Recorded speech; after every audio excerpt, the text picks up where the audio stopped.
Double 7. Double tes limites.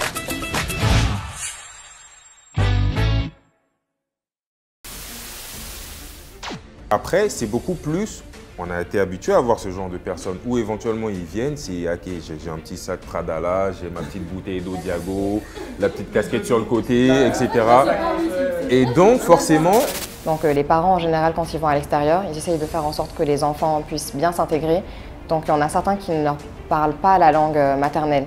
Donc ce qui fait que quand ces gens-là viennent ici, ils ont du mal à s'intégrer parce qu'ils ne comprennent pas forcément, ils se comprennent pas forcément entre eux. Donc ça peut créer des complexes et souvent du rejet. Vous êtes drôle en fait. Non, vous êtes vraiment drôle par contre. En mode ok, ok d'accord. Je t'insulte mais prends pas mal, je rigole avec toi. Bah non, non c'est juste qu'on fait chacun des efforts sur certaines… Je ne me reconnais pas comme un wesh. Je n'ai jamais été le type de personne qui appelait qui que ce soit blédard. Blédard. Je n'ai jamais été celui qui portait jogging, je sais pas quoi, machin, parce que de toute façon, moi j'ai vécu certes à l'extérieur, mes deux parents étaient installés ici. Donc tu dis blédard, tu parles de tes parents, très clairement. Bon, la plupart de ces gens aussi de l'extérieur, et qu'on se le dise, qui parlent de blédard, etc., ont des parents également qui n'ont pas forcément réussi à s'intégrer à la société française, qui ne maîtrisent pas nécessairement le français, qui sont très attachés à leur culture. Si eux, ils appellent des gens blédards, ils s'insultent eux-mêmes. Parce que là, maintenant, c'est un effet de mode de venir s'installer au Mali, de se marier au Mali. Mais avant, moi, on me disait « Ah, Sarah va se marier avec un blédard ». Je dis « Mais non, mon mari, il n'est pas blédard, hein, vous savez. Genre, au Mali, il n'y a pas que des cases. Hein. Genre, il n'y a pas des cases, il y a pas… Il y a la route, il y a… Enfin, même si c'est… » Si on s'amuse à ne pas prendre en compte le fait que ce sont des Maliens comme nous et qu'il faut qu'on arrête de les mettre en dehors de la société parce qu'eux également ont quelque chose à apporter au Mali, on ne peut en sortir que perdant.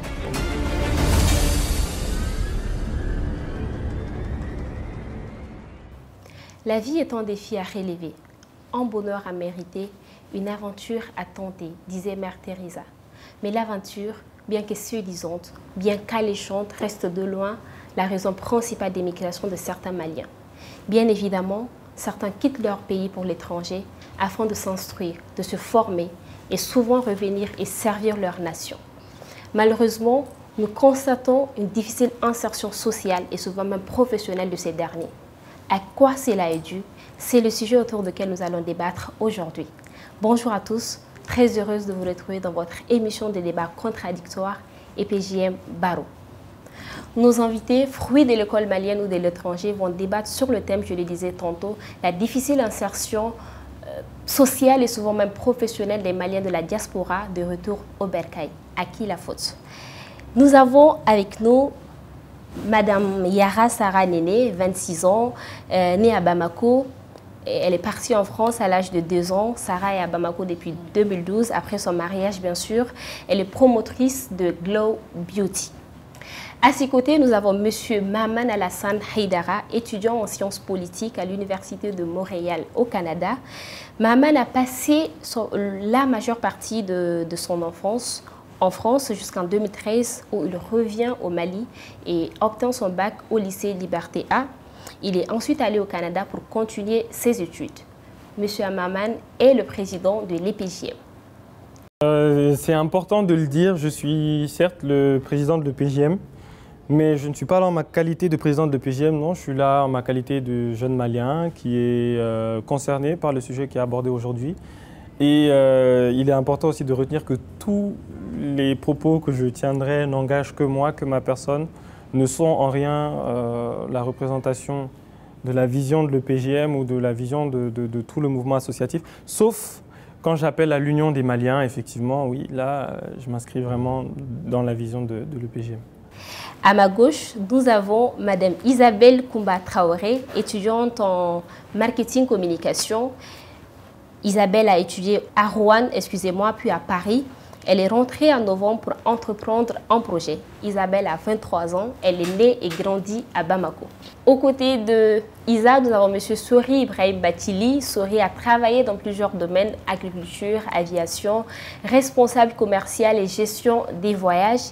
Il est maintenant gestionnaire des achats avec 7 ans d'expérience. Comme parcours scolaire et universitaire, il a obtenu son bac au lycée Askia Mohamed.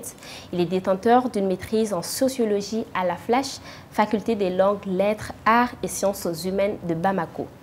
et il est également détenteur des Master 2 obtenus à travers des cours en ligne en gestion des entreprises. Bonjour à tous et bienvenue. Merci d'avoir répondu présent. Alors, nous avons que des jeunes aujourd'hui, donc ce sera un débat totalement jeune. On espère être émerveillés. Et je vais commencer par M. Soli qui a étudié ici pratiquement parmi les quatre. Qu'est-ce que ça vous fait d'étudier chez vous et d'avoir un aussi riche parcours? Disons qu'il y a un sentiment de fierté derrière, dans la mesure où l'idéologie globale et générale, c'est de se dire qu'un enfant du pays qui travaille, qui éventuellement étudie dans son pays, en l'occurrence le Mali, avec ce qu'on sait, donc tout ce qu'on connaît, les grèves, éventuellement les perturbations scolaires et tout, on arrive à un moment donné à éventuellement avoir un parcours comme le mien, assez modestement riche, disons, avec autant d'expérience. Mais derrière, voilà, c'est un sentiment de fierté qui est là. Mais après, tout n'est pas forcément lié au domaine éducatif scolaire, on va dire, tout simplement. Parce qu'après, tout dépend éventuellement de la volonté, éventuellement de ce qu'on veut faire de sa vie. Vous l'avez dit vous-même, il y a eu pas mal de parcours, donc de l'agriculture jusqu'à aujourd'hui au niveau des achats. Donc éventuellement, ça fait beaucoup de choses parcourues. Mais ça dépend aussi de la personnalité. Donc éventuellement, qu'est-ce que j'ai envie d'essayer, qu'est-ce que j'ai envie d'expérimenter, qu'est-ce que j'ai envie de faire en tant que tel. Du coup, non seulement il y a ce sentiment de fierté qui est là par rapport à justement la notion scolaire, comme vous le disiez tantôt, mais il y a éventuellement l'aspect que je veux mettre en avant qui concerne l'aspect volonté de la personne, l'aspect qu'est-ce que je ressens étant, enfin je veux dire, qu'est-ce que je vois de ma personnalité, qu'est-ce que je veux faire ressortir et qu'est-ce que je veux en faire, quoi, tout simplement. Et c'est un choix. Vous avez choisi d'étudier ici? C'était pas un choix en tant que tel, disons que la vie m'en a pas trop laissé le choix. Je pense que comme tous mes semblables, tout le monde avait quand même envie d'aller faire un tour, éventuellement voir comment ça se passe dans les autres pays, comment ça évolue, pas forcément pour voir la neige entre guillemets, mais voilà, c'était pas forcément un choix et je pense que même si le choix m'était donné, à un moment donné, il y a certaines conditions sociales qui font que oui, on peut se déplacer ou non, on ne peut pas facilement se déplacer, ça dépend. Mais choix ou pas choix, voilà quoi, ce qui est et je suis là. D'accord, merci beaucoup. Alors Isabelle, vous avez étudié à l'étranger, mais vous avez décidé de revenir au Mali. Ouais. Qu'est-ce qui a motivé ce choix? Alors déjà, il y a une part personnelle, c'est que disons que l'amour du pays, je suis née ici et j'ai grandi ici, donc je ne me suis jamais vraiment habituée à l'extérieur. Donc il y a un autre côté aussi, parce que j'ai remarqué qu'en fait, après les études, il y a beaucoup d'opportunités qui s'offrent à nous à l'extérieur. Donc ce qui fait qu'on reste là-bas en fait, parce qu'effectivement, après toutes ces études, on a envie d'avoir quelque chose qu'on mérite, disons. Mais je veux montrer aussi aux jeunes qu'on peut bien réussir dans notre pays, même si c'est vrai que c'est dur. Toutes les conditions ne sont peut-être pas favorables à nous, mais il y a une possibilité. Et donc, il faudrait qu'il y ait plus de jeunes qui rentrent et qui entreprennent pour apporter de la nouveauté, pour apporter un plus à l'économie. Il faut encourager aussi les étudiants qui vont étudier à l'extérieur de revenir dans le pays pour pouvoir entreprendre. Parce qu'il y a tellement de choses à faire. C'est sûr qu'il y a de bonnes opportunités à l'extérieur qui ne se trouvent pas ici, mais il faut avoir le courage et aussi une pensée pour le pays afin que ce soit un peu plus développé, qu'on apporte du nouveau, qu'on apporte ce qu'on a appris à l'extérieur. Parce qu'on nous envoie là-bas, c'est sûr, c'est pour nous donner une autre vision de la vie et aussi une plus grande opportunité de ce qu'on n'a pas chez nous. Donc maintenant, une fois qu'on a ça, ce serait bien de ramener ça vers ici pour ajouter un plus. D'accord, merci beaucoup. Baba, tu as décidé, toi, d'étudier à l'étranger. Je dirais que c'est une décision. Qu'est-ce qui t'a poussé à faire cela, à quitter ton pays pour étudier à l'étranger? Est-ce que c'est dû au système éducatif malien? C'est dû à une raison principale? C'est quoi la raison? Je m'inscris en faux sur le fait que j'aurais prétendument décidé de partir. J'étais peut-être jeune, quand tu viens d'avoir ton bac, tu es jeune, tu n'es pas forcément mature, tu ne vois pas forcément tout ce qu'il y a autour. Mais moi, ma volonté, c'était de rester. Mes parents vont me tuer en entendant ce que je dis, mais par exemple, j'ai fait exprès de rater un peu mes papiers pour ne pas partir à la session de septembre et de pouvoir partir en janvier et rester un peu encore. C'est pas avec fierté que je suis à l'extérieur. Honnêtement, c'est à double tranchant, dans le sens où dans un premier temps, quand j'y suis, j'y vais, je vais pas dire les yeux baissés, mais un peu. Parce que je sais que je suis pas comme le Français qui est là parce qu'il a eu envie de venir au Canada. Je sais que je suis là parce que j'ai pas forcément le choix. Parce que dans mon pays, j'aurais pas forcément accès à la même qualité d'éducation que si je reviens et que je cherche du travail et que je viens avec un diplôme malien, je n'aurais pas forcément la même reconnaissance que si je viens avec un diplôme canadien. C'est ce qui me pousse à être là-bas aujourd'hui. Et d'un autre côté, je pense aussi qu'en tant que personne, et en tant que personne qui a envie de contribuer plus tard, et même maintenant, à l'évolution de son pays, c'est important aussi d'aller voir ce qui se passe un peu à l'extérieur, de voir comment est-ce que des pays qui marchent, qui fonctionnent, comment est-ce qu'ils arrivent à s'en sortir. OK, parce que c'est quelque chose qu'on a aujourd'hui avec beaucoup de démagogie au Mali. On ne veut pas calquer ce qu'il y a à l'extérieur, etc. Mais je pense qu'il y a du bon et du mauvais partout, et il y a du bon à apprendre chez les autres. Donc je pense que tout jeune Malien, finalement, qui se retrouvent par choix ou par obligation à l'extérieur, tout simplement qu'ils le prennent avec philosophie, qu'ils essayent d'en tirer le bon et qu'ils viennent faire en sorte que le Mali et les autres Maliens puissent en profiter, simplement. D'accord. Merci beaucoup, Baba. Sarah, contrairement aux autres, vous êtes née en France, vous avez décidé de revenir au Mali, et du coup, on va dire que vous êtes plus malienne que française maintenant. Comment a été votre intégration au retour? Moi, j'ai eu de la chance de venir assez jeune. J'avais 16 ans quand je suis venue au Mali. Donc j'ai quitté, j'étais en première professionnelle, ou un lycée professionnel en France. Donc quand je suis arrivée, du coup, je me suis retrouvée en 12e L, en seconde générale, en terminale générale. Au Mali, tout est possible. Donc, comme je disais, je parlais déjà la langue, je parlais déjà Bambara. Ça n'a pas été trop compliqué parce que j'étais jeune et je me suis mariée assez tôt. Bon, chez nous, c'est pas trop compliqué parce que je suis d'ethnie Dioraramé. On se marie assez jeune. J'ai pas été forcée ou quoi que ce soit. J'ai vraiment aimé le Mali. Ouais, j'ai vraiment aimé le Mali. C'est-à-dire que je venais à chaque vacances quand je pouvais, je venais. D'ailleurs, pendant mes vacances que j'ai rencontré mon mari. Et voilà, donc je me suis installée. J'ai été en 12e L. Ça correspond à la terminale en France. Ensuite, donc, au niveau de la langue, etc., j'ai pas eu de problème. L'intégration a été difficile plus au niveau du caractériel. Parce que ici, on peut pas tout dire. Moi, je suis venue en tant que wesh, comme ils disent. Donc, moi, j'étais là, tu demandes tout. Quand tu n'es pas contente, tu le fais savoir. Ici, il faut pas tout dire, faut pas tout faire, faut pas tout montrer. Et moi, je suis déjà quelqu'un de très spontané, donc lorsque on te restreint de faire ça, ou bien tu dis quelque chose à quelqu'un et puis la personne elle est frustrée, elle prend ça différemment. Donc c'est plus au niveau de ça que moi ça a été compliqué. Sinon après l'intégration globale, j'ai pas trop eu de difficultés. Parce qu'à 16 ans, on grandit encore en fait, on n'est pas encore adulte. C'est pas comme si j'avais un certain nombre d'années et que j'avais construit quelque chose en France ou autre, j'avais pas travaillé, donc c'est pas comme si je devais tout refaire ici. Donc voilà, je me construisais encore. D'accord, et vous avez parlé d'une appellation wesh, et c'est vrai que beaucoup vous appellent comme ça quand vous revenez au pays et tout.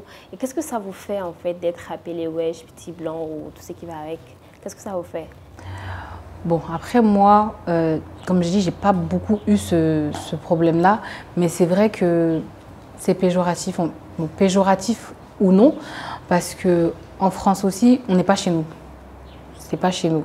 Donc en venant au Mali, on se dit, on rentre chez nous, on a notre place ici. Donc on ne peut pas comprendre que chez nous, voilà aussi, on est rejeté. Parce que même là, en étant femme, maintenant, j'ai grandi, j'ai des enfants. C'est vrai que mon entourage avec qui je suis à l'aise, mes copines, c'est des Françaises. Genre des Françaises. Ou des gens qui ont été à l'école Liberté ou autres. Après, c'est vrai que, je monte aussi avec des gens d'ici, hein, c'est-à-dire que mes cousines et tout, mais c'est vrai qu'en tout cas, mon quotidien est fait avec de gens de l'extérieur qui sont venus ici. Du coup, c'est toujours difficile en fait. Difficile, c'est difficile. Oui, Baba? et le fait de vous appeler les wesh, qu'est-ce que ça te fait? Qu'est-ce que ça te fait quand on t'appelle wesh? Moi, j'ai jamais été appelé wesh. J'ai jamais été appelé wesh, mais par contre, j'ai été appelé par ma famille, par mes oncles, par mon père. Ouais, les petits Français, il n'y a même pas 3 semaines, je crois, ils étaient là. Oh, eux, ce sont des Français, ce sont des petits blancs. Je pense que c'est une chose à laquelle il faut faire attention. Sarah, par exemple, disait tout à l'heure que quand on est jeune, on grandit encore et que ça n'a pas forcément... Voilà. Moi, au contraire, je pense que le fait de grandir avec cette image qu'on me collait là, j'ai développé quelque chose au fur et à mesure. Ça a eu un impact sur la personne que je suis aujourd'hui. Si, comme elle le dit, en France, on n'est pas chez nous et qu'ici aussi on nous fait sentir qu'on n'est pas chez nous, c'est compliqué. Tu rentres dans ta famille, tu es le petit blanc, tu es le machin, tu es le petit français.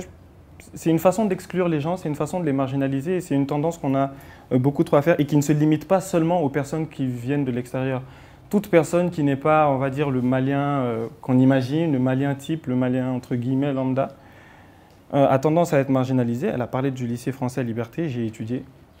Et je sais aussi l'image qu'on renvoie en tant qu'anciens élèves de Liberté aussi. On est toujours les petits blancs dans la société, il y a toujours quelques difficultés d'intégration avec les autres, que ce soit par rapport à votre façon de vous exprimer ou parce que, sans même avoir discuté avec vous, on s'imagine immédiatement que parce que vous venez de telle école ou parce que vous avez grandi à tel endroit, vous avez une mentalité qui est incompatible avec celle du Mali. Alors que, et pourtant, dans mon cas personnel, les personnes avec lesquelles je suis le plus à l'aise pour discuter en dehors de mes amis, moi, ce sont les Maliens lambda. Je veux dire, quand je suis à la maison, je suis assis, comme on dit, je suis avec les gardiens, on discute très bien. Enfin, je veux dire, à ce niveau-là, il n'y a pas de problème. Mais je pense qu'à un certain niveau, on va dire, d'éveil, on se crée, je sais que c'est un mot qui peut choquer, mais on se crée un espèce de complexe qui pousse immédiatement à rejeter l'autre, ou à rejeter ce qu'il est, ou à essayer de le catégoriser, de le marginaliser.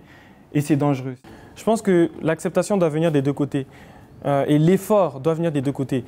Dans un premier temps, quand on vient de la diaspora et qu'on arrive dans notre pays d'origine, il faut l'accepter, le fait qu'on n'est pas comme la majorité des personnes que nous sommes venus trouver ici. Nous ne sommes pas comme tous les membres de notre famille que nous venons trouver ici, comme tous les Maliens que nous allons croiser.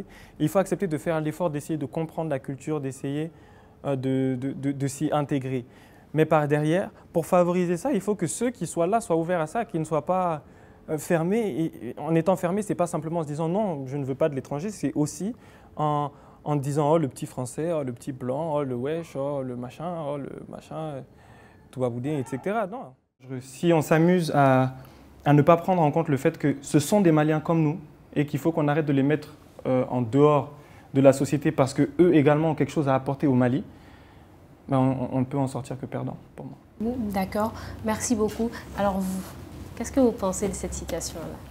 Est-ce que vous pensez que c'est normal de les appeler des petits blancs, les wesh, tout simplement parce qu'ils ont étudié à l'étranger? Tu veux intervenir ou c'est un débat. Alors, perso, je ne dis pas que c'est normal. Il n'y a pas de normalité à catégoriser une personne ou un individu en fonction d'un milieu dans lequel il vient. Après, le terme wesh, pour moi, c'est pas parce que forcément quelqu'un vient de la France que c'est un wesh. Parce que quand on dit la France, on pense à quoi? On pense à Napoléon, on pense à, je sais pas, Victor Hugo, c'est le français classique. C'est pas de wesh gros, tu vois ce que je veux dire? Là, c'est vraiment du français classique. Mais le terme wesh, ça vient plutôt des cités, des banlieues, ce genre de trucs. Et donc, photo, c'est beaucoup plus, on va dire, le caractère africain, donc le caractériel dont tu parlais, donc le caractère africain qui s'est un peu mélangé à la culture et on va dire, à la notion éducative française. Donc, du coup, c'est ce mix qui crée cela, tout comme on entend les Nouchi en Côte d'Ivoire, tout comme on entend. Donc, c'est un mix qui crée justement ce système de wesh. Et ce wesh, ce n'est pas forcément péjoratif parce que, comme Baba le disait tantôt, on a l'habitude de voir, enfin, de vous voir venir, je veux dire, et de façon générale, on a l'habitude de voir venir un maximum de personnes, mais en grande pompe. C'est-à-dire, ok, j'arrive, je débarque, je fais comme si je ne suis pas du pays. Et c'est à partir de là qu'on appelle ces gens-là wesh. Okay. Mais ce n'est pas toute la catégorie, mais ce n'est pas votre cas, je suppose. Ben, non, je ne me reconnais pas du tout dans ce qu'il dit. Par contre, il faut reconnaître que c'est une réalité, effectivement. Il y en a qui viennent et qui ont certaines... Voilà, qui ont certaines attitudes, etc. et qui vont être poussés à appeler. Après, honnêtement, le terme wesh, je ne pense pas que la réflexion du Malien lambda va jusque-là où c'est le mix qui... Je pense qu'il voit le Malien, le noir, qui vient et qui parle comme quand on aime bien les imiter wesh bien ou quoi. Eh ben ça y est, c'est un wesh, c'est tout. Ou bien tu t'exprimes correctement en français, tu n'as pas forcément l'accent malien, tu as un accent comme celui avec lequel on s'exprime tous les quatre ici. Mais pour beaucoup, je sais qu'autour de moi, toi, tu serais considéré comme un wesh alors que tu es né, grandi, étudié ici. Parce que juste de par ta façon de t'exprimer. Mais je pense que c'est comme il a dit, lui, il ne serait pas appelé wesh. Il serait appelé genre, je sais pas moi, toi, vous. Ouais, un truc comme ça. En fait, parce que wesh, ce que tu as dit, le wesh, c'est celui, comme tu as dit, qui vient, qui dit wesh, bien ou quoi, qui parle, limite qui vomit, quoi. Alors, le français des cités, ouais. Mais au-delà de bien ou quoi, ce que j'essaie de dire, c'est le terme wesh est venu de comment de là, déjà. non, mais je suis totalement d'accord avec toi. Après, c'est beaucoup plus. On a été habitué à voir ce genre de personnes où éventuellement ils viennent, c'est ok, j'ai un petit sac Prada là, j'ai ma petite bouteille d'eau Diago, la petite casquette sur le côté, etc. La sacoche, ouais. Et donc forcément, c'est un cliché. Tu viens et peut-être que c'est des gens qui sont allés faire juste 1 an, 2 ans, mais après tu les vois venir, ils ont littéralement changé de style, ils ont littéralement changé d'attitude. Et même le français, tu reconnais peut-être dans le français que c'est pas clean, c'est pas clair, mais il tient tellement à cette nouvelle identité qu'il, entre guillemets, a acquise, je pense, parce que c'est ce qu'il est en train d'afficher chez lui. Et c'est là que les Maliens locaux, en fait, commencent à... Locaux ou pas, moi aussi, personnellement, enfin, je veux dire, moi, si je connais quelqu'un, je t'ai vu ici au Mali, tu es parti, tu as fait 1 an, 2 ans, tu me reviens ici avec des wesh bien, ou bien tu es là avec ta petite sacoche par terre, tu es ni fila, mal. Voilà. Hey, et le wesh vient de Fila. On va écouter Isa, oui. Bah moi je pense que bon, c'est vrai que c'est sûr qu'on les met de côté en leur disant ça, mais je pense que ça va au-delà de ça en fait. Par exemple, elle, comme elle dit, elle avait la chance de venir chaque vacances ici, elle parlait le bambara, donc d'autres n'ont pas cette chance-là en fait. Donc les parents en général quand ils vont à l'extérieur, ils essayent de faire en sorte que les enfants puissent bien s'intégrer, donc il y en a certains qui ne leur parlent pas la langue maternelle.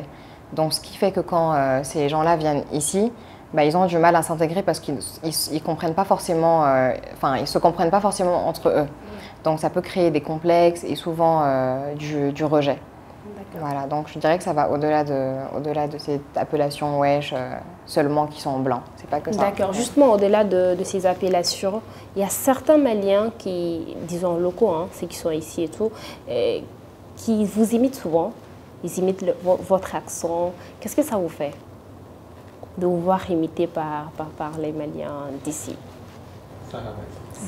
Moi, comme je l'ai dit, je parle déjà très bien bambara. Donc quand je vois que quelqu'un bambara, mais quand je parle français, en général, quand je parle avec quelqu'un, je m'adapte à la personne. Si la personne, je sais qu'elle va me chambrer sur mon français, je vais lui parler en bambara parce que je me débrouille aussi très bien.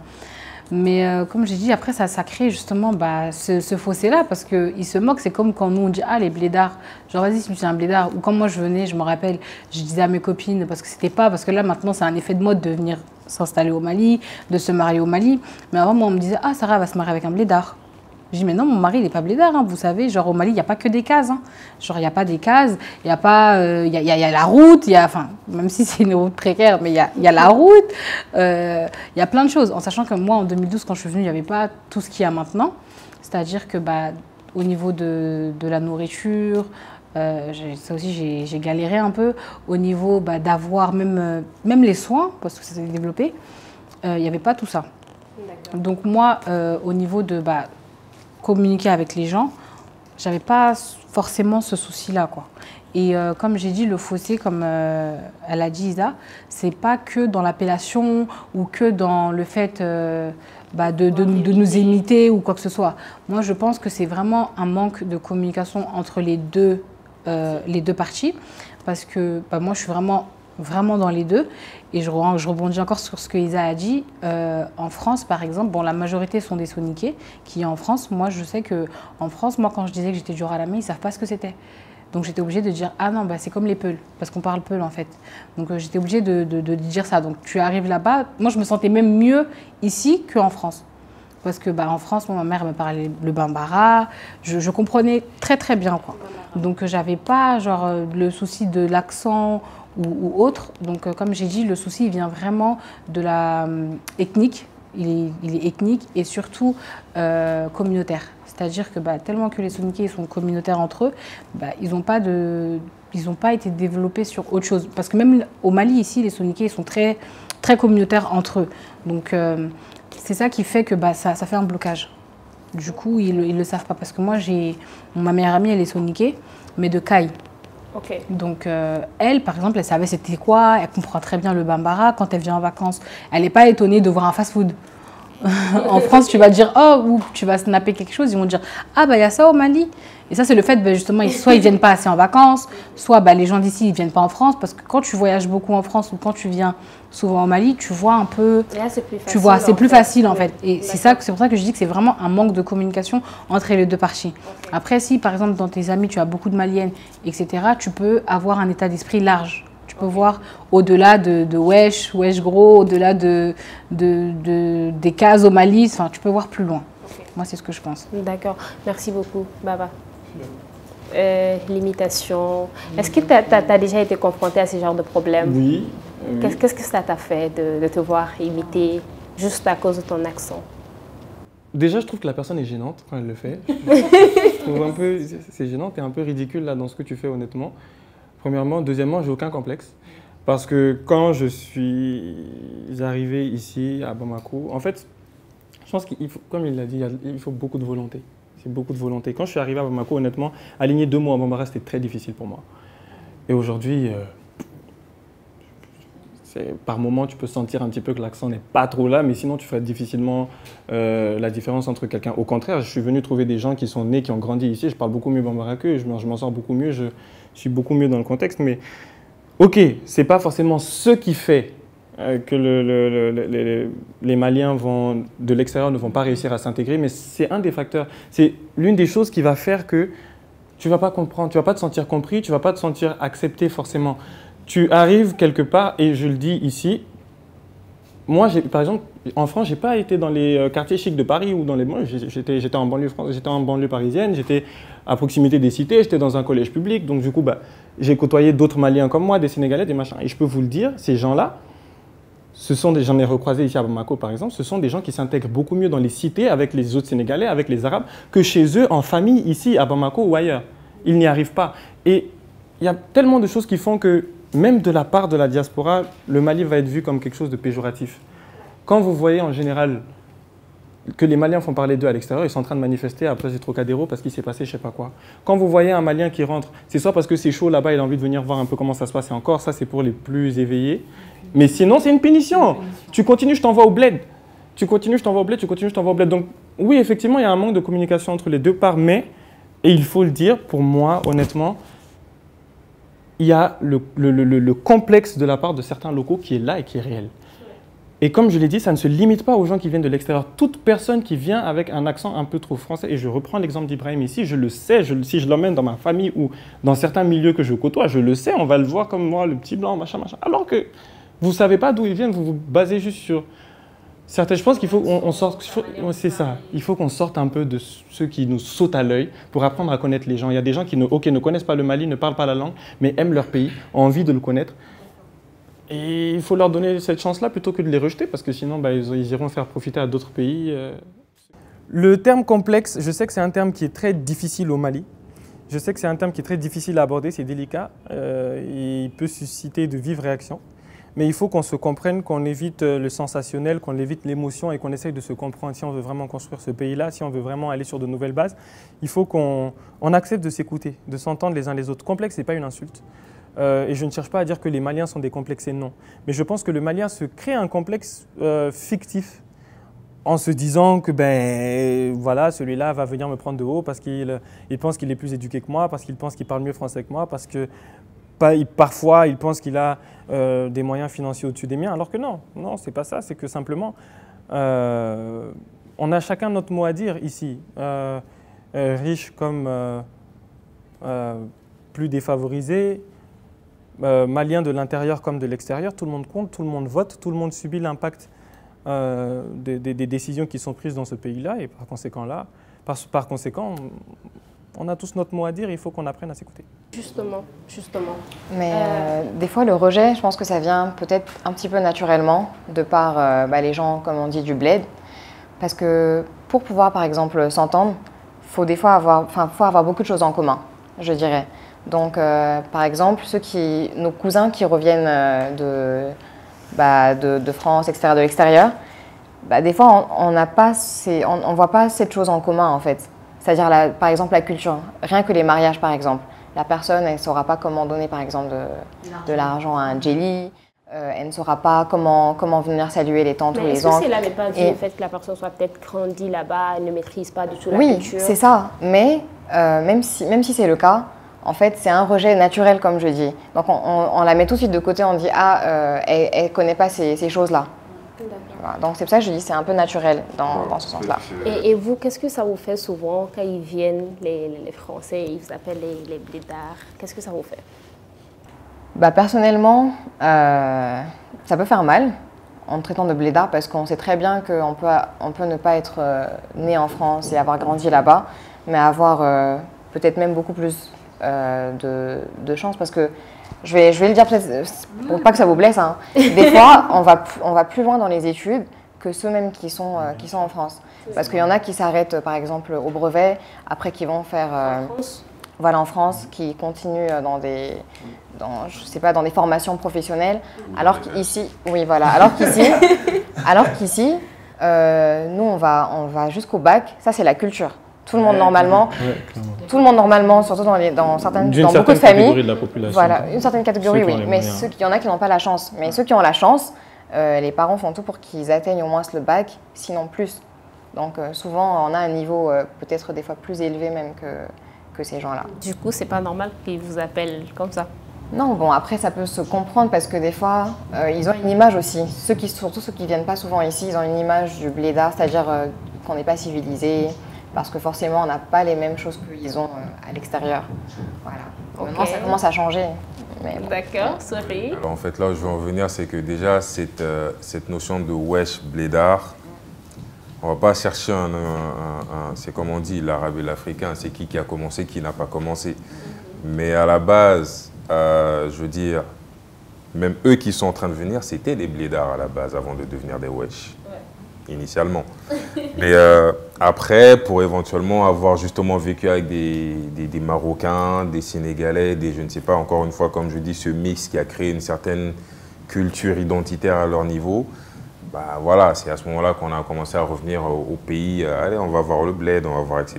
Et le bled, je pense que ça vient beaucoup plus des Maghrébiens qu'autre chose. Et donc après, ça s'est développé, ça s'est répandu justement en Afrique. Mais ce que j'ai envie de dire, c'est que la notion bled et, je veux dire, blédard ou, comment vous appelez ça, wesh, c'est pas quelque chose qu'il faut soit prendre en mal ou prendre en bien. Pour moi, c'est comme si tu es en famille et que, comme tu le disais tantôt, ton père peut te dire le petit français, peut-être toi, c'est sûr que tu ne vas pas le prendre automatiquement mal, parce que tu sais bien que c'est ton père, il ne te veut pas de mal, il ne cherche pas à te catégoriser d'une certaine façon, mais tu comprends juste que c'est un peu taquin. Et moi, c'est comme ça que je perçois la chose. Tu viens, tu me dis blédard, je dis quoi? Ouais, d'accord, mais le blédard, peut-être qu'il connaît plus que toi, tu ne sais pas.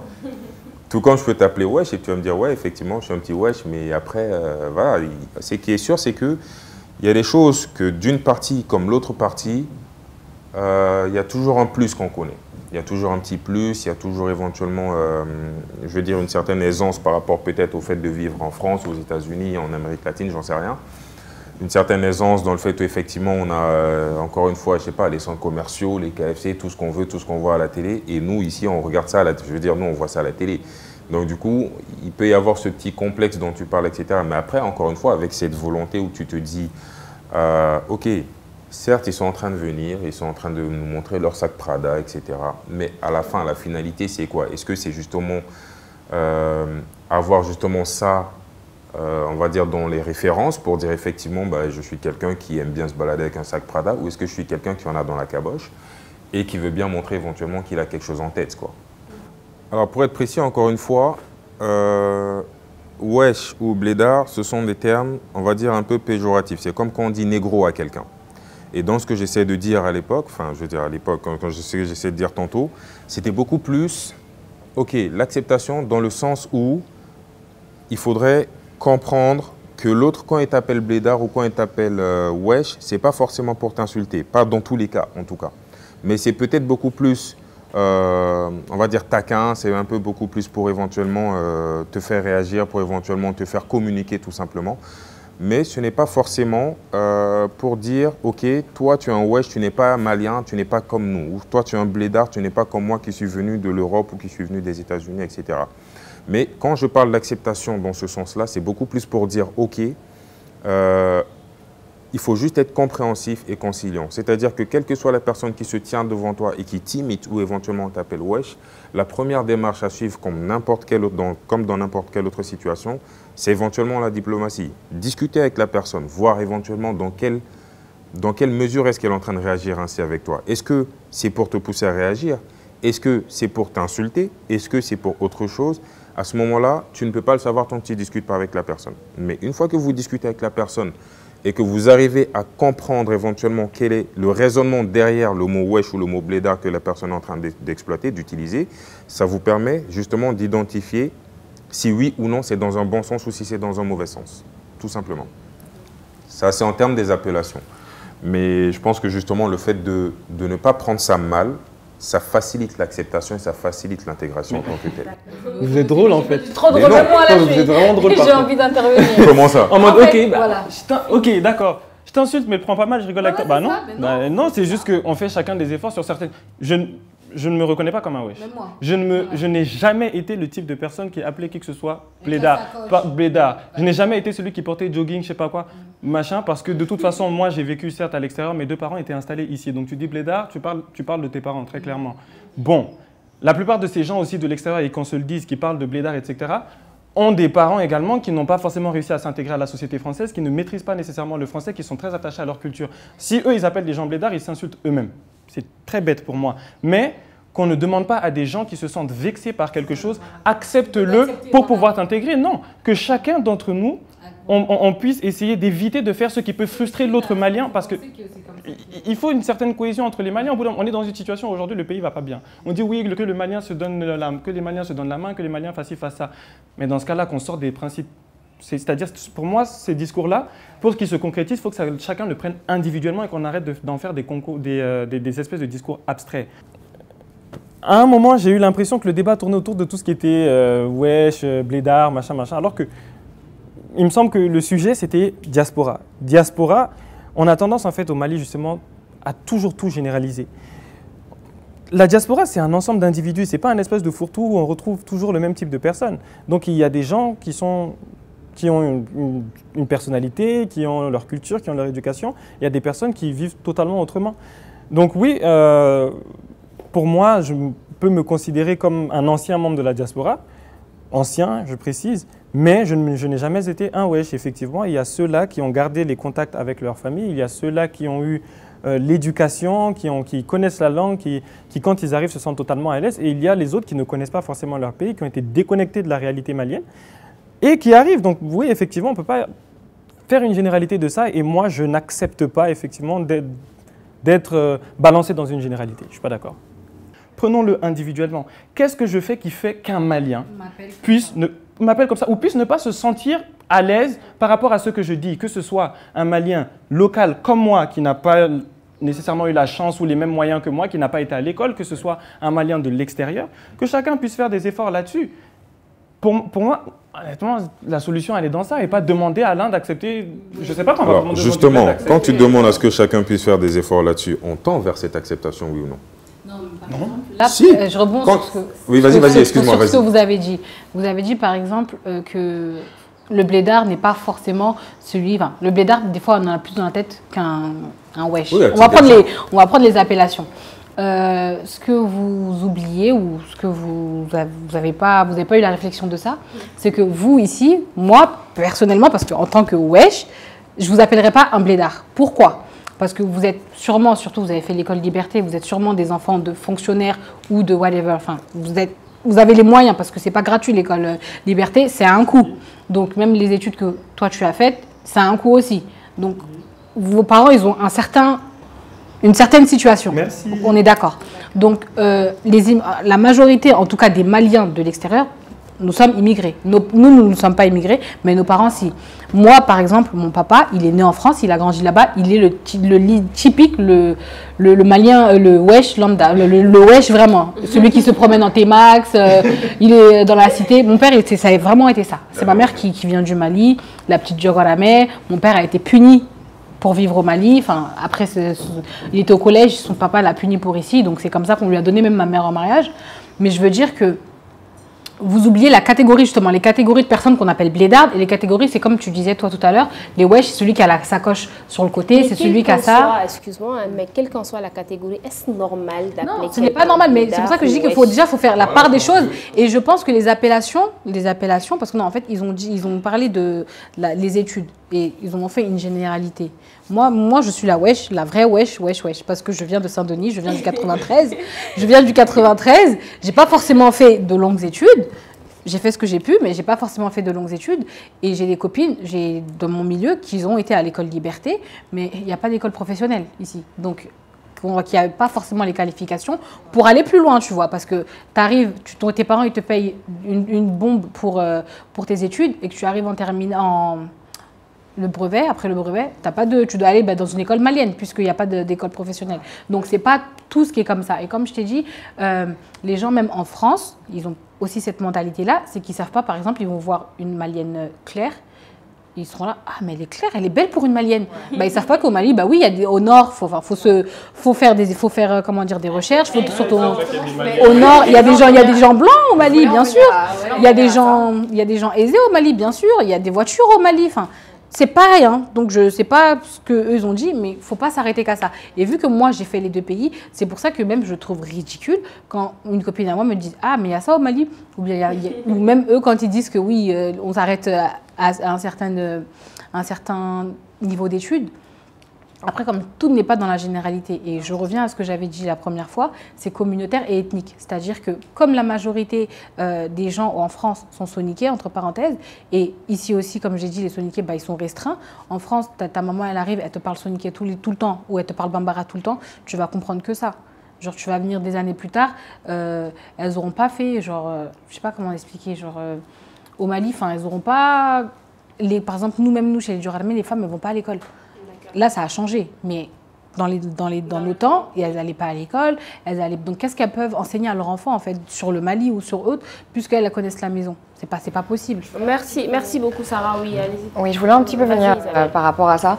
En fait, quand il disait de facilité, ça ne veut pas dire forcément accepter que vous nous appelez blédard et que nous vous appelons wesh. Mais en fait, c'est parce qu'on se juge forcément parce qu'il y a des choses qui nous sont inconnues. Par exemple, les wesh vont se dire, voilà, les blédards, forcément, il y a des choses qu'ils ne connaissent pas et tout. Donc, ils vont forcément leur coller une étiquette sans même vraiment savoir ce qu'il en est. Et nous, vice-versa. Voilà, donc en fait, on va se juger forcément un petit peu. Là où je veux en venir, donc, si je peux bien me permettre, Baba, je pense que tu as envie vraiment de jumper, mais vas-y. Mais oui, en fait, parce que là, je veux vraiment éclaircir les choses. Quand je dis en termes d'acceptation, par exemple, je vais prendre un exemple très frappant, il y a la crise au Nord. Mais du coup, quand on parle de termes d'acceptation, mais l'acceptation ne veut pas dire forcément accepter quand vous tuez vos frères et fermez, je veux dire, et taisez-vous. Ce n'est pas forcément ça, l'acceptation. L'acceptation, je la mentionne dans le sens où, comme je disais encore avec l'exemple de ton père, peut-être à un moment tu ressens. Mais quand je dis l'acceptation, c'est à travers les discussions également. Donc, d'où éventuellement la communication dont vous parliez. Donc, quand je dis acceptation, ok, toi tu viens, tu m'appelles blédard, ok, j'ai encore peut-être pris une fois l'exemple de... Peut-être que le blédard, il en connaît plus que toi, mais ce n'est pas forcément sur le domaine, le volet éducatif, scolaire, etc. Mais le blédard lambda en tant que tel, c'est quoi? C'est celui qui... celui qui est habitué à aller au champ pendant les vacances pour cultiver, celui qui, je sais pas moi, celui qui est habitué à sortir, je dirais pas aller jouer au foot parce que tout le monde joue au foot aujourd'hui de nos jours et tout, mais en gros, c'est pour te dire que sur un contexte social et local, il peut en connaître plus que toi qui est étant malien que lui. Donc, du coup, m'appelle pas blédard parce que tu es autant malien que moi et je peux t'apprendre plus sur ton pays que toi, tu ne le sais déjà. Donc, alors déjà, je pense que quand Baba il s'exprime ainsi, il a en partie raison, mais en partie tort. En partie raison dans la mesure où j'estime que peut-être il voit, je veux dire en moi, je veux dire l'expression que je peux utiliser dans mes propos, enfin la façon dont je m'exprime, la façon dont j'utilise le français. Donc du coup, il peut éventuellement prendre ça éventuellement et penser que je ne suis pas forcément représentatif du malien lambda. Mais le malien lambda en tant que tel, oui, je ne vais pas dire que je l'ai vécu à 100%, mais on va dire à 75-80%, en tout cas plus de 50%, j'ai vécu dedans, je sais ce que c'est. Je sais ce que c'est que d'aller au champ, je sais ce que c'est que éventuellement de raisonner éventuellement comme les maliens lambda parce que je cause avec eux. Et éventuellement, ça me donne une certaine idée, une certaine approche de leur idéologie, de leur mentalité. Donc à partir de ce moment-là, je peux être représentatif d'eux dans le sens où éventuellement tout le boulot que j'ai eu à faire, c'était au Mali, c'était pour les communautés maliennes, c'était pour éventuellement les bénéficiaires, c'était non seulement des communautés maliennes, mais quand je dis maliennes, ce n'était pas forcément à Bamako, mais dans les villages, dans les régions, vraiment au fin fond du Mali, quoi. Et donc forcément, je pense que je peux m'estimer être représentatif de cette communauté malienne-là, le lambda. Tout comme peut-être que toi, tu peux m'apprendre plus sur ce pays parce que tu es également malien. C'est là où j'essaie d'en venir. Mais quand je dis le terme d'acceptation qui peut éventuellement faciliter cette insertion, c'est quand par exemple vous venez, sinon, encore une fois, je le répète, ce n'est pas du tout normal qu'on colle une étiquette en disant tel est un wesh ou tel est un blédard, parce qu'avant tout, on est tous des êtres humains et avant tout, on est tous maliens. Mais du moment où tu viens vers moi et que je ressens une certaine attitude hautaine, etc., à ce moment-là, je me permets de te rappeler à l'ordre. Ça, je l'ai vécu en tant que local. C'est ce qui arrive souvent, parce qu'eux, en venant, ils se braquent, et nous, on prend ça pour de la... Enfin, ils sont... Pour de l'arrogance, on va dire. Voilà. Tu manques de respect. Ouais, tu manques de respect. C'est un peu parce arrogant. que c'est comme s'ils ne nous respectaient pas, en fait. Oui. Ils viennent chez nous et... ça, je l'ai vécu. Ils nous prennent de haut. Tu vois, le terme que tu dis là, ils viennent chez nous. Ils viennent chez eux, déjà. Oui, ils viennent chez eux. Ils viennent chez eux. Eux-mêmes, ils ne sont pas convaincus toujours qu'ils sont d'ici. Ça dépend qu'ils soient convaincus ou non, ça reste chez eux. Ça c'est une réalité. Maintenant. Là, on parle des wesh typiques. On ne parle pas des, entre guillemets, wesh que vous êtes non, mais ici. Déjà, qu'on soit d'accord, voilà. Je ne suis pas un wesh. C'est pour ça que je dis on parle des wesh typiques. Et ce dont tu parlais, moi, je l'ai vécu en tant que local parce que quelque part, un peu comme Sarah, je suis local aussi. Oui, bien sûr. Tu l'as dit au tout début, il y en a qui n'ont pas eu la chance de revenir. Je pense que le côté financier là-dessus, sur l'intégration, il faut le prendre en compte. C'est vrai que la vie m'a donné la chance d'avoir une famille qui déjà a voulu que je garde ce côté malien-là en moi, impérativement. Donc ce côté, j'avais la chance d'avoir une famille qui pouvait me faire venir. À chaque vacances, je revenais et je ne me limitais pas à Bamako, j'allais jusqu'à Tombouctou. J'allais au moins 3 à 4 fois par an, jusqu'à peut-être 2011, la crise, j'allais à Tombouctou. Je reviens dans ma famille, par exemple, aujourd'hui, il y a des gens de ma famille, ils me regardent, ils le savent. Ils vont parler à mon cousin qui est à côté de moi, ils vont lui parler sorin, ils vont me regarder, ils vont me parler français. C'est dans leur tête. Et c'est dans la tête de beaucoup de gens ici. Mais moi, je l'ai vécu en tant que local, effectivement, des gens qui viennent de l'extérieur parce que je me sens malien, je suis malien d'origine et de nationalité. J'ai peut-être pas forcément vécu la majeure partie de ma vie ici, mais j'ai beaucoup appris ici. Et j'estime que l'âge auquel on fait vraiment mûrir son cerveau, je l'ai passé ici, d'accord. J'ai eu des amis qui venaient en vacances et qui étaient là en mode ouais, franchement, votre pays, la poussière, ouais, franchement, votre pays, franchement, il n'y a rien à faire. J'étais comme, mais vous êtes malade en fait. Justement, ça me donne envie de poser une question d'ailleurs. Comme tu l'as dit, il y a beaucoup qui se plaignent de la poussière, de la chaleur. Mais qu'est-ce que vous en pensez? Moi, comme j'ai dit, c'est la volonté. C'est ce qu'on a tous les 4 dit, c'est la volonté de venir. Tu sais que tu viens au Mali, tu vas pas à Miami. Donc au Mali, il y a des moustiques, au Mali, il y a des mouches. Au Mali, le pain, tu vas le trouver boutigine fait posé par terre. Enfin, tu sais que tu n'auras pas un certain confort. Si tu veux un certain confort, tu vas à l'hôtel. C'est tout. En fait, moi, c'est comme ça. Non, moi, je me suis jamais plaint ou quoi que ce soit. Mais avant, comme je l'ai dit, en 2012, il n'y avait pas tout ça, il n'y avait pas tout ce qu'il y a aujourd'hui. Donc, moi, quand je venais chez ma grand-mère, je disais, ah, mais il y a une belle maison là-bas. Ça commençait à... Enfin, le Mali était dans son effervescence, c'était après le cinquantenaire et tout. Donc, il y avait des belles maisons, il y avait des trucs. Donc, tu passes devant une maison, je dis, mais elle est belle cette maison. Ou elle est comme ça. Mais après, j'ai pas eu de, ah, vas-y, c'est chiant, j'ai des moustiques.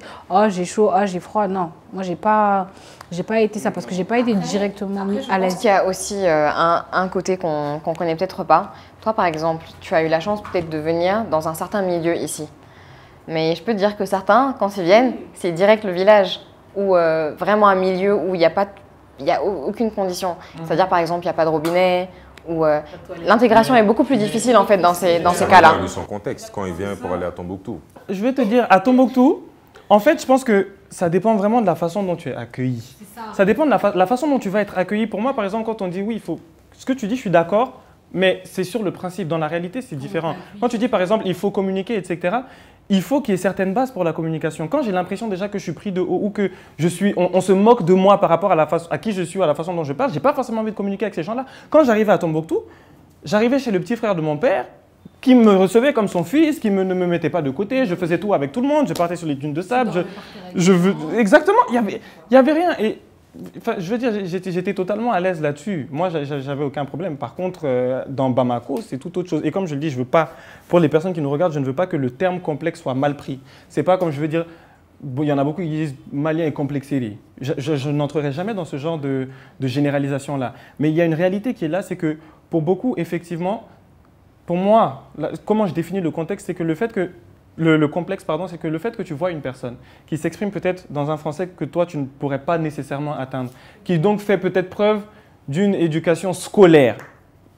française telle qu'on la connaît, à l'occidental telle qu'on la connaît, que toi, tu n'as pas forcément eu, tu auras peut-être directement l'impression que la personne te prend de haut et ça crée un complexe. Ou alors, quand je reviens à l'exemple de Liberté, par exemple, c'est parce qu'on a tout de suite l'exemple de « ouais, Liberté, c'est l'école des enfants de tel et un tel et tout ça, et il n'y a que des belles voitures, donc du coup, ils se prennent pour des riches. » Et tout de suite, vous créez ce complexe-là dans la tête parce que tout de suite, vous vous dites « c'est des gosses de riches, ils vont nous prendre de haut. » Alors que dans Liberté, il n'y a pas que ça. Il n'y a pas que ça. Il y a des gens qui sont boursiers, il y a des enfants, des gens qui travaillent là-bas, qui balayent, etc. Enfin, je veux dire, je pense qu'il faut arrêter de catégoriser tout simplement à ce qui est flagrant. Je reviens à ça. Mais par exemple, quand tu disais que tu rentrais dans le village à Tombouctou et tout, etc.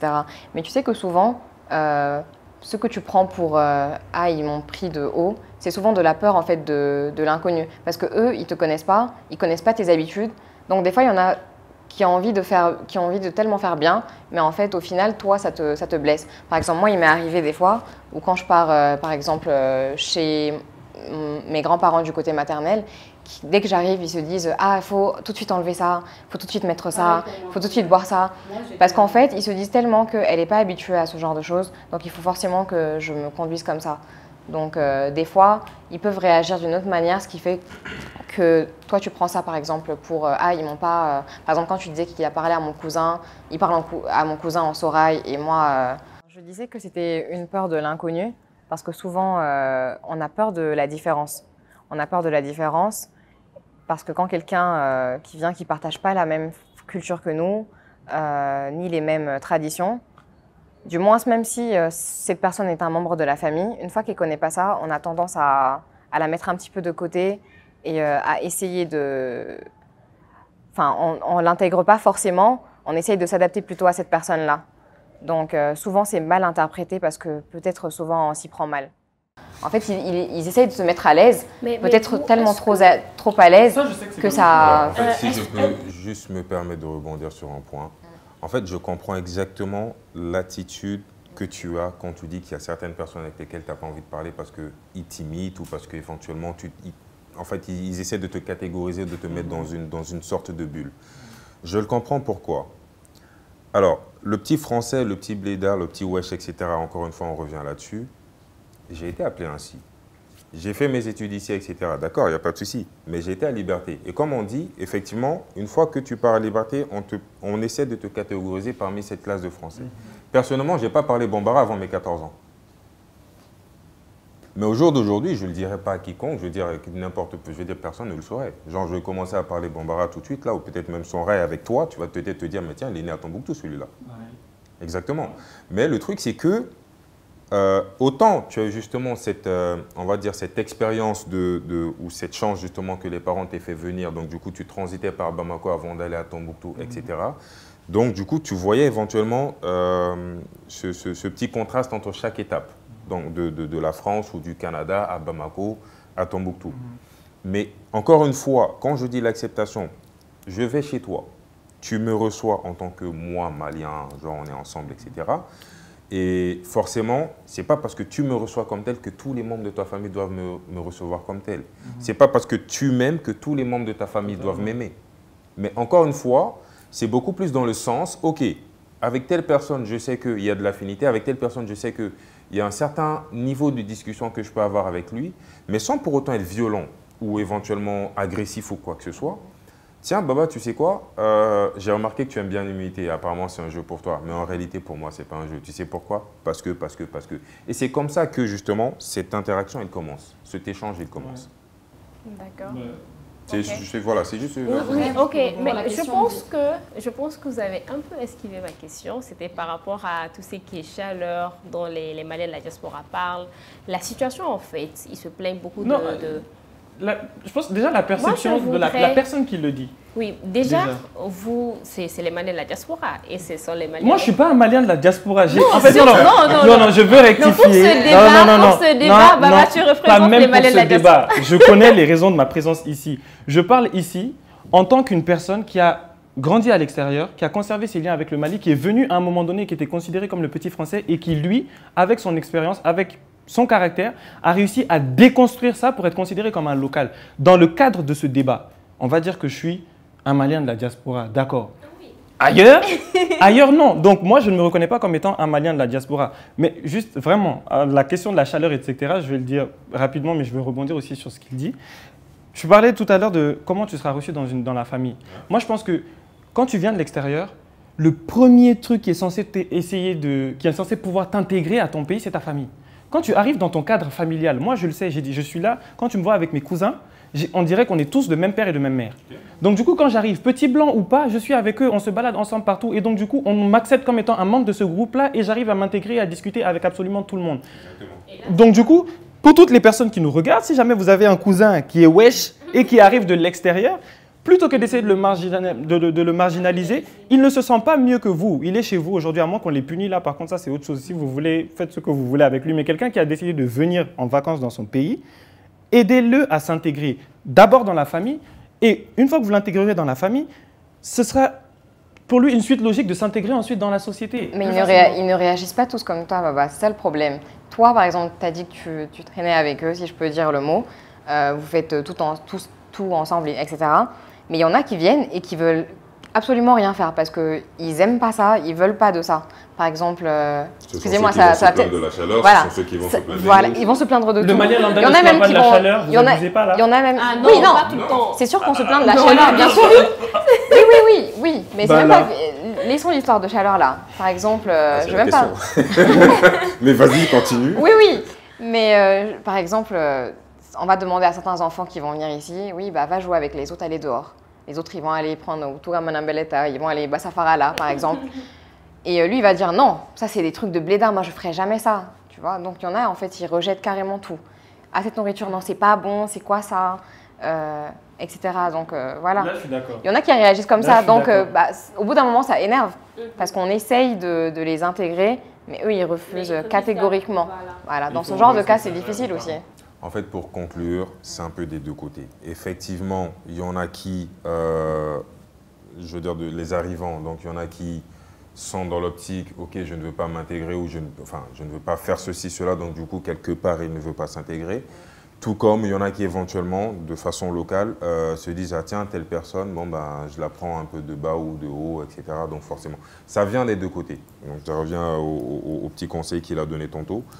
Ça revient mais aussi néanmoins, aux encore… des membres de la diaspora, excuse-moi de te couper, non, mais ça revient aussi aux personnes de la diaspora, aux parents. Oui. C'est-à-dire, si jamais l'enfant vient et qu'on lui sert Africain danger tôt, c'est parce que tes parents t'ont pas appris non plus à savoir respecter ta culture, etc. On t'a laissé… Parce que moi, je suis arrivée, avant d'arriver au Mali, je déteste le riz. Genre, non, mais après, ça, c'est des goûts. Mais je veux dire, voilà, quand tu vois quelque chose et que tu n'as pas goûté, que tu es en mode aïe, qui n'est mandini. Il y a des façons de faire, c'est-à-dire aïe, qui n'est mandini. Il y a des règles de bienséance en fait qu'il faut apprendre à l'enfant. C'est vrai que même si tu dis qui n'est mandini, on va te catégoriser. Tu vois. Non, c'est vrai. Donc moi, je pense pas que ça. Mais pour l'histoire de riz là, moi je me rappelle, moi c'est quand je suis partie faire mes études en France que j'ai trop aimé le riz. Parce que quand j'étais ici, j'en mangeais tous les jours. C'est sûr qu'on mange autre chose, mais à midi, c'est du riz. Des fois, j'en avais marre, je voulais commander un burger ou autre chose. Je dis non, mais pas le riz. Aujourd'hui, j'ai pas envie de manger ça. Tu penses que quand le Mali, tu ne serais pas considérée comme une petite blanche là? Mais en fait, c'est ça le truc, c'est que vous n'êtes pas, quelque part, en fait, vous n'êtes pas représentatif non plus de ce local là, quelque part. Vous avez voyagé, vous êtes un peu. Vous appeler blédard, c'est pas vu que voilà. Dans ce cas-là, on est 4 alors. Les amis, je pense qu'on a vraiment fait le tour. On a fait le tour et là, on va peut-être régler… Non, j'ai un point à aborder. Lequel? Sur la diaspora. Franchement, il y a des choses qu'on ne dit pas. Il y a des choses qu'on ne dit pas. La diaspora, aujourd'hui, c'est quelque chose qui est important. Si vous voyez, par exemple, qu'au Mali, on a un ministère des Maliens de l'extérieur, on a un Haut Conseil des Maliens de l'extérieur, on a ci, on a ça, etc. C'est parce que la diaspora a son rôle à jouer. Aujourd'hui, la diaspora a un rôle économique. Et là, je reviens vraiment sur l'aspect du pays. Et c'est important parce que… Il ne faut pas oublier, on va dire le sens de l'émission, c'est peut-être d'essayer d'éveiller les consciences au niveau de la jeunesse sur certains sujets qui sont importants. Au niveau de la diaspora, qu'on n'essaye pas de marginaliser les gens ou d'essayer d'en faire un espèce de grand fourre-tout. D'abord, il y a ceux qui sont en France, il y a ceux qui sont en Belgique, il y a ceux qui sont ceux-ci, qui sont ceux-là. La plupart des gens qui sont là-bas, ce sont des gens qui aident aujourd'hui le Mali à avancer économiquement. On peut prendre l'exemple de ceux qui ont construit l'hôpital moderne à Caille. Ce sont des gens de la diaspora qui l'ont fait. Des Maliens lambda qui sont ici et qui sont aisés n'ont jamais eu la présence d'esprit de le faire. Donc, on n'essaye pas non plus de rabaisser certaines... C'est-à-dire, OK, vous avez le gars de cité qui vient avec sa sacoche, etc., que vous allez retrouver à Chicha House et qui a débarqué en T-Max. C'est vrai, c'est une réalité, qu'on se le dise. Quand ils viennent, ils sont toujours dans les mêmes endroits, dans les mêmes chichas, à faire les mêmes choses, à avoir les mêmes accents, à ne pas se mélanger. Ils sont toujours en groupe. Quand ils ne sont pas en Thaïlande, ils sont à Bamako et c'est comme ça qu'ils se comportent. OK, mais vous avez aussi cette catégorie de la diaspora-là qui a envie de porter son pays, qui, lorsque ça ne va pas au Mali, et pendant la dernière crise, on l'a vu, se bat aussi à l'extérieur. Et vous pouvez être en face de gens comme ça, qui se battent pour ce pays, et lorsque vous vous mettez à les marginaliser, à les mettre de côté, finalement, vous pouvez décourager des gens, pour les plus faibles d'esprit en tout cas, décourager des gens qui se battent pour vous, pour que vous viviez dans de meilleures conditions. Donc, qu'on se valorise tous en tant que Maliens. Moi, c'est là où je conclurai. D'accord, merci beaucoup Baba. Sarah, quel est également ton dernier message aux Maliens lambda, que ce soit Maliens de la diaspora, Maliens local? Oui, moi, oui, franchement, il a déjà tout dit. Baba, il a vraiment tout dit. Ouais, c'est vraiment ça. Parce que même moi, j'ai eu plusieurs fois à faire des cagnottes pour même les camps des réfugiés ici au Mali. J'ai récolté vraiment une sacrée grosse somme. Et ça a été principalement les gens justement de l'extérieur. Je pense qu'en Orange Money, j'ai récolté même pas 500 000, alors qu'à l'extérieur, je crois 6 000, 7 000 euros. Et ça a été ça en 3 jours. Donc pour dire que franchement, oui, c'est vrai que c'est bien de se sentir chez soi et que c'est pas parce que on est wesh, qu'on n'aime pas notre pays ou quoi d'autre. Donc c'est vraiment la communication qu'il faut faire. Et j'invite aussi mes consoeurs et confrères wesh à venir au Mali et justement à venir pour découvrir le pays, pas pour aller s'asseoir à Chicha House ou aller au Sigma ou autre. Enfin, je veux venir à découvrir le Mali dans ses contours, c'est-à-dire discuter aussi avec les gens du quartier, discuter, même avoir des gens d'ici, se documenter aussi sur les différentes ethnies du Mali. Le Mali, c'est pas que je vais au village, c'est bien de venir à Bamako et de découvrir le pays en lui-même, les hôpitaux ici, dans toute sa généralité en fait, et pas s'arrêter qu'à je suis venue en vacances pour me la raconter. Voilà. Isa, ton dernier message à l'endroit des Maliens sur cette situation? Oui, ça va revenir un peu à ce qu'ils ont dit tous les deux, Sarah et Baba. En fait, il faudrait que nous aussi, on apprenne à accepter et à aider surtout ceux qui viennent, les Maliens de la diaspora, à bien s'intégrer, à bien les recevoir, à essayer de leur montrer toutes les belles choses qui se trouvent ici. Et voilà, c'est tout. Et Sori, pour ton message, ton dernier message. Ce que je voulais dire, c'était justement par rapport à l'insertion professionnelle. Parce que là, on parlait de l'insertion de façon assez généralisée. Mais déjà, en fait, pour en revenir au message à passer, tout simplement, effectivement, je pense que tout le monde est en train de rebondir sur le même point. Donc, à savoir que tout le monde soit sur cet unisson, en disant on est tous maliens, que ce soit celui qui vient de l'extérieur ou celui qui est ici. Donc il faut comprendre l'autre, éventuellement essayer de faire en sorte que l'autre puisse avancer ou bien puisse comprendre, etc. Mais au-delà même de cette notion de compréhension, il y a cette notion de mentalité à revoir, à changer des deux côtés. C'est-à-dire pour ceux qui viennent, qui éventuellement essaient de se mettre à l'écart en disant voici ce qu'on est. Alors que effectivement, Baba l'a dit, ou je ne sais pas si c'est Sarah qui l'a dit, du coup tu n'es ni français ni malien à la base. Et tu as ceux qui sont là aussi qui se disent, bon tiens, lui il se prend pour qui, alors que réellement c'est peut-être sa façon d'être, mais ce n'est pas forcément ce qu'il veut montrer. Donc du coup, ça revient à peu près à ce que tout le monde disait.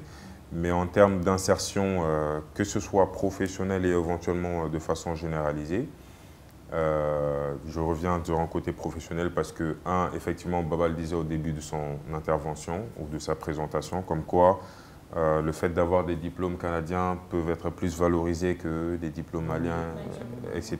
Ou comme éventuellement Isabelle le disait, comment on appelle ça, il y a beaucoup plus de facilité d'avoir un travail, quelque chose comme ça, si j'ai bonne mémoire, après la fin de ses études plutôt que de revenir, etc. Ouais. Effectivement, ça arrive, mais ce n'est pas forcément parce que toute personne qui finit ses études, qui veut rester là-bas, ne se sentent pas maliens ou quoi que ce soit. Ce n'est pas parce que tu n'es pas malien que tu veux rester à travers là-bas. C'est une question d'opportunité. Et je pense que ce soit le Mali ou l'Europe ou aux États-Unis, la crise professionnelle, elle existe un peu partout. Donc le chômage, il existe un peu partout. Et forcément, tout le monde va dans l'intérêt tout le monde vise l'intérêt que tu as sous la main, que tu as l'opportunité en fait. Et en termes d'opportunité, si éventuellement on te propose même d'aller en Irak, après, sauf si tu as peur de la mort, mais si on te propose cette opportunité d'aller en Irak ou je ne sais où pour éventuellement aller faire tes preuves et avoir ton expérience, etc., pourquoi ne pas y aller? Là, éventuellement, personne ne peut te juger sur cette insertion professionnelle. Mais c'est vrai, j'avoue qu'effectivement, il y a des fois où ça devient un peu complexe, ou quand ceux qui viennent éventuellement se sentent un peu marginalisés. Là, on ne parle plus de famille, on ne parle plus d'autre chose, mais peut-être sur un système administratif où même à partir de là, eux, ils n'ont pas forcément la notion de comment ça se passe. Pardon. Et ceux qui sont là, qui savent comment ça se passe, essaient justement de jouer sur ce pion. Ils viennent là-bas, je vais éventuellement voir comment est-ce que je peux l'escroquer, comment est-ce que je peux X, Y, Z. D'où le fait que je dise le changement de mentalité. Éventuellement se tunissons afin de pouvoir éventuellement, je veux dire, marcher sur la même longueur d'onde, sur la même lancée et se dire, bon voilà, bon, on est tous là, chacun veut éventuellement développer ce pays-là, mais à sa façon. Peut-être lui, ce sera sur un domaine vestimentaire, peut-être à travers la mode, peut-être elle, ce sera sur un domaine, je sais pas moi, peut-être toi à travers la télé, j'en sais rien. Donc chacun éventuellement a son mot à dire, a sa façon justement de faire pour éventuellement développer ce pays-là, mais c'est le même but qui compte, mais pas forcément la manière de faire. La manière de faire, je peux avoir la mauvaise manière de faire, mais Baba peut me corriger, tout comme lui peut avoir la mauvaise manière de faire, et Sarah, lui, elle peut le corriger. Donc, il n'y a pas une histoire d'homme, ni de femme, ni de vieux, ni de jeune, mais de Maliens, tout court. D'accord, merci beaucoup, Sori, Baba, pour clôturer. Donc, du coup, moi, par rapport au domaine professionnel, déjà d'abord, aujourd'hui, il faut le reconnaître. Là où les gens aiment aller très souvent, surtout les Maliens lambda, on va dire, sur les jeunes, hein, on va dire aller de 16 à 25, 30 ans, ce sont des gens de l'extérieur qui sont venus ouvrir ces endroits-là. D'abord, toutes les chichas, tous les machins, etc. Donc, alors que vous allez à Dakar, généralement, les chichas, etc. appartiennent à des Libanais. Donc, on a une diaspora d'abord qui est volontaire, qui vient, qui identifie ce qui manque à ce pays, qui investissent de leur argent, de ce qu'ils ont gagné à l'extérieur, et vous en profitez. Et il y a une bonne collaboration entre les Maliens lambda et les Maliens de l'extérieur là-dessus, parce que quand je prends l'exemple de Chicha House, ce sont des filles de l'extérieur qui sont venues. Vous regardez leur personnel, ce sont des Maliens lambda, mais ce sont des Maliens qui sont professionnels, qu'on n'a pas l'habitude de voir. Ce n'est pas des gens qui sont aigris comme on en trouve dans les administrations. Ils sont polis, ils savent faire les choses. Donc, quelque part, peut-être que c'est le bon qu'on a vu à l'extérieur qu'on a amené ici, parce qu'on n'a pas l'habitude d'avoir un bon service au Mali. Par contre, sur ce même point, et là-dessus, je m'adresse vraiment aux membres de la diaspora, les Avengers de la diaspora, ça va 2 minutes. C'est-à-dire, les gens, à un moment, on a vu, quand il y avait eu le mouvement Black Lives Matter, etc., il y avait des gens, des gens de l'extérieur qui étaient comme « ouais, ici on ne connaîtra jamais notre valeur, il est temps qu'on aille construire l'Afrique ». Mais vous pensez qu'ici on dort? Vous pensez qu'il n'y a pas une élite dirigeante ici, une élite déjà sociale dirigeante qui est beaucoup plus éduquée que vous déjà généralement, qui a plus de moyens financiers, qui est plus intégrée que vous, qui n'a pas d'idées ici? Ok, votre concours est nécessaire, il est important, on a besoin de vous, on a besoin de tous les Maliens, chaque pays a besoin de tous ses fils, mais de venir comme si et de tenir des discours du genre on va venir, on va reconstruire ce pays, on va faire ci, parce que nos frères là-bas n'ont pas forcément le truc intellectuel, etc. Ouvrez un bouquin, ça vous fera beaucoup, beaucoup, beaucoup de bien. Voilà. Merci beaucoup Baba, Sarah, merci, Isabelle, Sori, merci beaucoup à tous. Nous remercions notre sponsor Double Seven et voilà, nous vous disons à très prochainement pour un autre numéro sur un autre thème. D'ici là, prenez soin de vous.